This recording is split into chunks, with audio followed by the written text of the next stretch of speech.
Bismillahirrahmanirrahim. Assalamualaikum warahmatullahi wabarakatuh. Alhamdulillah wassalatu wassalamu ala Rasulillah wa ala alihi wa sahbihi wa mawalah amma ba'd. Saudara-saudaraku yang saya cintai karena Allah, pada kesempatan kali ini saya ingin menyampaikan kultum dengan tema amal-amal yang memadamkan murka Allah Subhanahu wa ta'ala.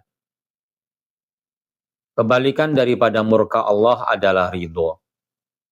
Maka amalan yang hendaknya kita lakukan adalah amalan-amalan yang diridhoi oleh Allah Subhanahu wa ta'ala.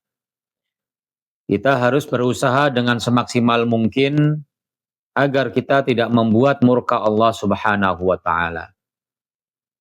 Secara khusus, di bulan Ramadan ini kita akan terbiasa untuk melakukan amalan-amalan istimewa yang fadilahnya tidak hanya akan mendapatkan pahala yang besar, tetapi juga amalan ini dapat memadamkan, meredakan murka Allah Subhanahu wa ta'ala. Sehingga ketika ada orang yang melakukan kemaksiatan, melakukan kejahatan, yang tentu akan membuat Allah Subhanahu wa ta'ala murka, maka dengan melakukan amalan-amalan berikut ini, maka insya Allah murka Allah itu akan reda dan akan padam. Amalan yang pertama adalah doa. Amalan yang pertama adalah berdoa. Dalam sebuah hadis yang diriwayatkan oleh Al-Imam At-Tirmidzi dengan sanad la ba'sa bihi, sanad yang tidak ada masalah, ya. Dari Abu Hurairah radhiyallahu anhu, Rasulullah sallallahu alaihi wasallam bersabda, "Man lam yad'ullaha ghadiba alaihi." Barang siapa yang tidak mau berdoa kepada Allah, maka Allah akan marah kepadanya. Maka mafhumul mukhalafahnya, pemahaman terbaliknya adalah Allah tidak akan marah kalau kita berdoa kepada Allah Subhanahu wa ta'ala. Oleh karenanya di bulan Ramadan ini kita mendapatkan keistimewaan dari Allah Subhanahu wa ta'ala bahwa orang yang berpuasa adalah orang yang doanya tidak akan ditolak oleh Allah Subhanahu wa ta'ala. Salasatun la turaddu da'watuhum. 3 orang yang doanya tidak akan ditolak, diantaranya adalah as-shaimu hatta yuftir. Orang yang berpuasa hingga dia berbuka. Maka ini menunjukkan bahwa bulan Ramadan adalah syahrud doa. Adalah bulan berdoa.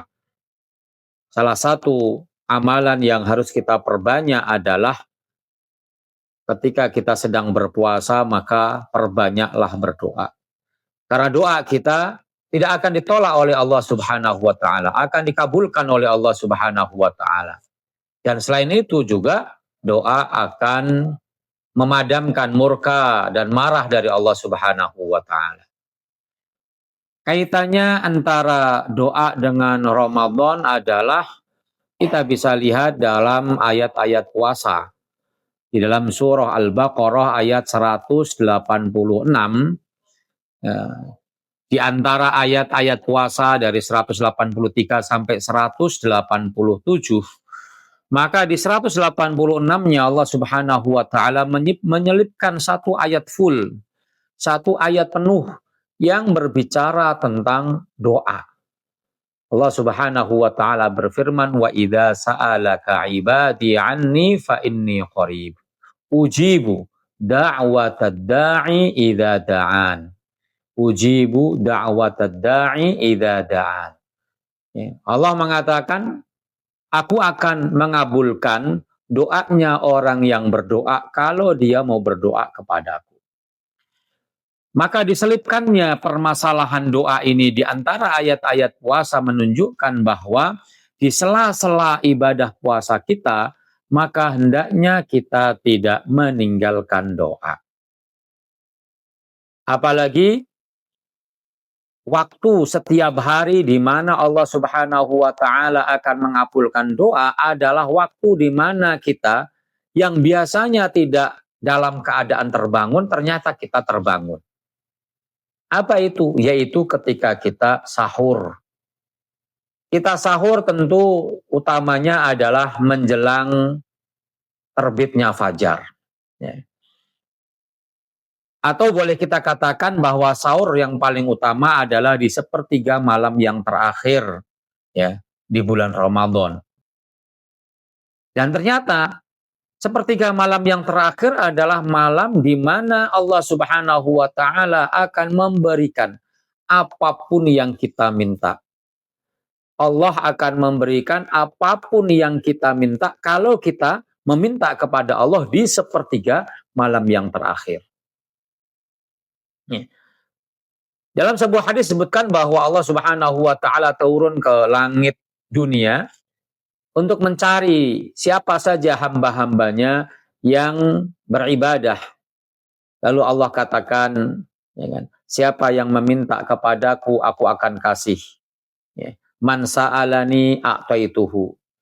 Man istaghfarani, siapa yang memohon ampun kepadaku, ya, aghfirulahu, aku ampuni dia. Wa man ista'adzani, siapa yang minta tolong, minta bantuan dari segala kesulitan dan kesusahan, maka aku akan berikan pertolongan kepadanya. Di waktu itu adalah waktu-waktu di mana kita di luar Ramadan jarang sekali dalam keadaan terbangun. Tetapi di bulan Ramadan hampir 30 hari kita semuanya bangun. Untuk apa? Untuk sahur. Maka jangan hanya sekedar sahur untuk mempersiapkan fisik kita untuk berpuasa, tapi juga hendaknya sebelum dan setelah sahur kita berdoa kepada Allah. Di waktu tersebut adalah waktu di mana kita akan dikabulkan doa-doa kita oleh Allah Subhanahu wa taala. Yang kedua adalah bersedekah. Dan sedekahnya adalah sedekah yang rahasia yang tidak diketahui oleh orang banyak.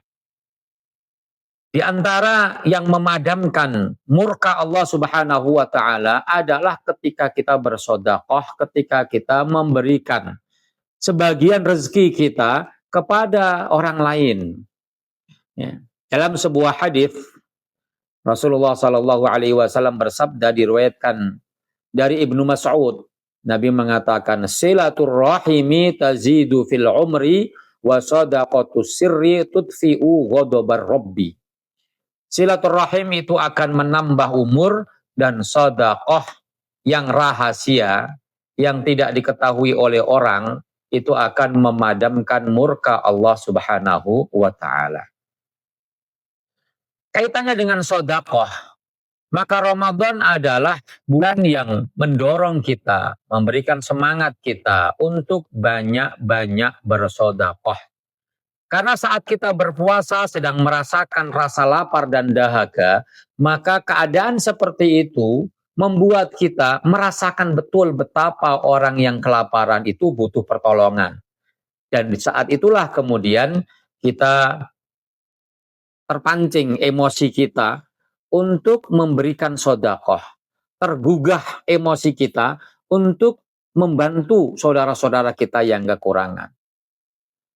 Maka puasa membuat kita lebih peduli kepada orang lain. Apalagi Nabi mengatakan bahwa sedekah yang paling utama adalah sedekahun fi Ramadan. Maka sedekah ini tidak hanya kita berharap mendapatkan pahala yang berlimpah karena sedekah pahalanya 700 kali lipat, tapi ternyata juga sedekah bisa memadamkan murka Allah Subhanahu wa taala.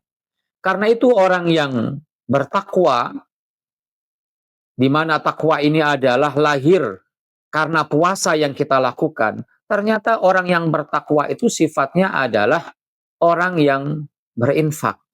Alladzina yunfiquna fis sarra'i wad dharra. Orang yang berinfak baik dalam keadaan senang, kaya, mudah, banyak uang, atau dalam keadaan susah, sempit, tidak punya uang.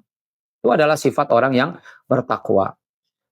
maka sedekah yang kita lakukan akan memadamkan murka Allah dan juga akan menyelamatkan kita dari api neraka. Ya kan? Karena Nabi mengatakan, ittaqun nara walau bisyikki tamratin. Jauhilah, hindarilah neraka walaupun hanya dengan bersedekah, memberikan korma satu biji saja kepada orang lain.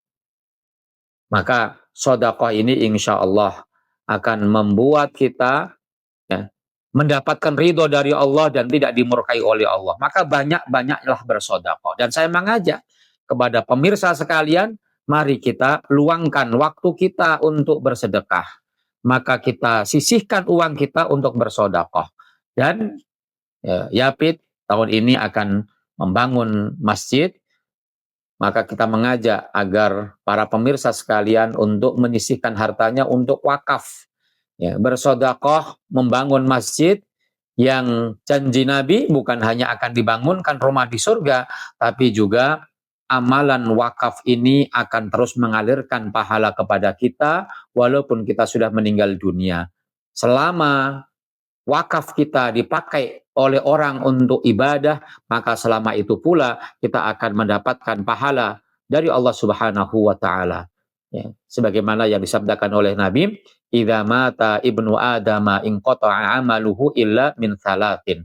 Kalau ada anak Adam yang meninggal dunia, maka terputus amalnya kecuali 3 hal. Di antaranya adalah sedaqatin jariyatin, yaitu sedekah jariyah, sedekah yang akan terus mengalirkan pahala kepada kita. Demikian kultum yang saya sampaikan, mudah-mudahan bermanfaat. Aku qouli hadza wa astaghfirullah li wa lakum. Wassalamu alaikum warahmatullahi wabarakatuh.